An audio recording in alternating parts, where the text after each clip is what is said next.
In the beginning, God created the world.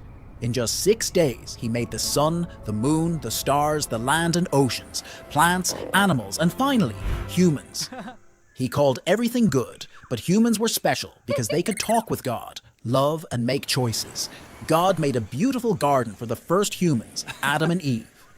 They could eat from any tree except one, the tree of knowledge of good and evil.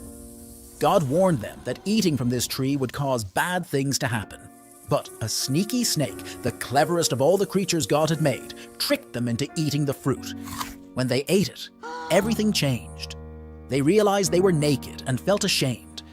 Because they didn't listen, pain, sadness, and death came into the world, and God sent them out of the garden. But God didn't leave them without hope. He made a promise. One day, someone special would come to fix everything and bring them back to him. For many, many years, God's people waited for this promise.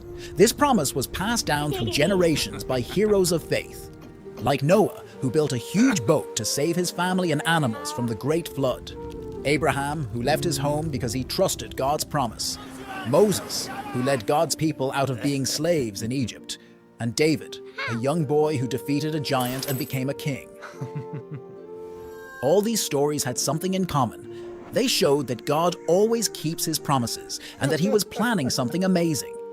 All the prophets who could speak God's messages told about a coming Messiah, a king who would save everyone and his kingdom would last forever.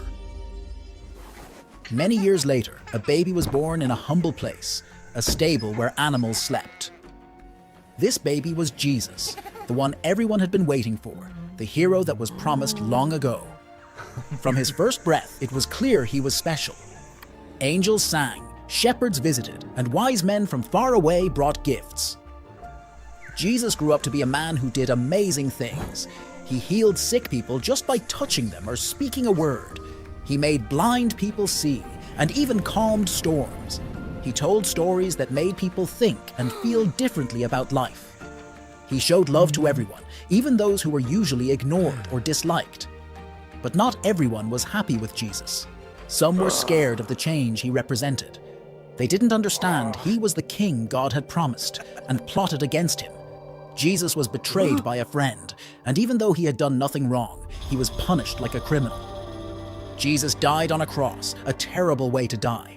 It seemed like hope died with him. But 3 days later, something incredible happened. Jesus came back to life. This showed that not even death is more powerful than God's love. It was the proof that Jesus really was the one God sent to save us and open the way to heaven. After Jesus came back to life, he visited his friends to teach them more about God's kingdom. Then he went back to heaven, promising to send help. That help came as the Holy Spirit, guiding us to believe in Jesus so that we can be close to God again.